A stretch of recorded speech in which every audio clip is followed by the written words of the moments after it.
It was the most troubling feeling for a 35-year-old man to depend on a 62-year-old mother.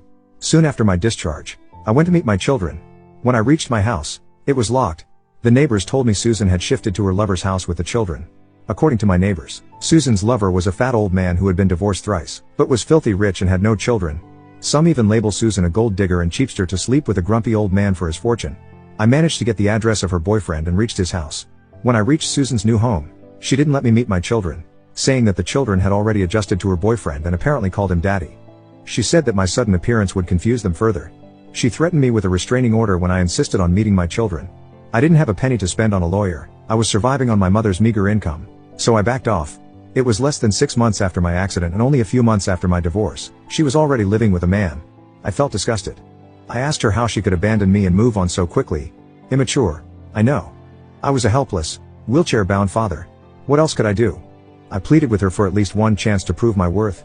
She belittled me, saying that I was a cripple and a burden in her life. I asked her if she cheated on me before the divorce because our divorce was settled a month ago, and she was already living with her lover. She shooed me, saying that it was not my business and that I should never show my ugly face to her. I kept staring at her, contemplating my 7 years of married life with that woman who replaced me with another man in a few months. I left the place with teary eyes. I went back home, feeling defeated by the humiliation. I cried like a 5-year-old in front of my mother, who consoled me. She motivated me to take charge of my life. I was clueless about my life. I was directionless. To start with, I joined my mother in her shop. I helped her make bouquets, serve the customers and clean the shop.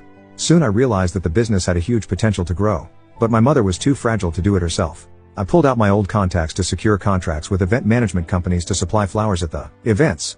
Gradually, I built a team and took contracts for venue decorations, and eventually launched my own event management company. It took me 12 long years to rebuild my life for myself.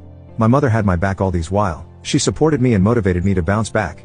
A year after my accident, I learned Susan was leaving the city with my children and her lover. I rushed to the house to meet my children, but they had already left by the time I reached.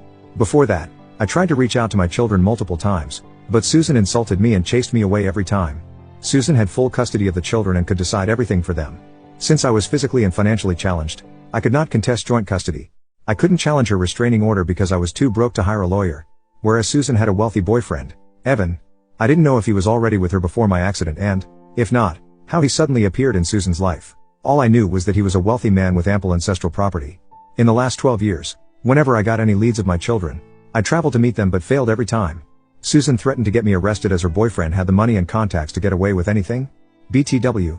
That man didn't marry Susan even after 12 years. Although they lived together. A year ago, I finally filed for joint custody. I was waiting eagerly for my event management business to get stabilized. I filed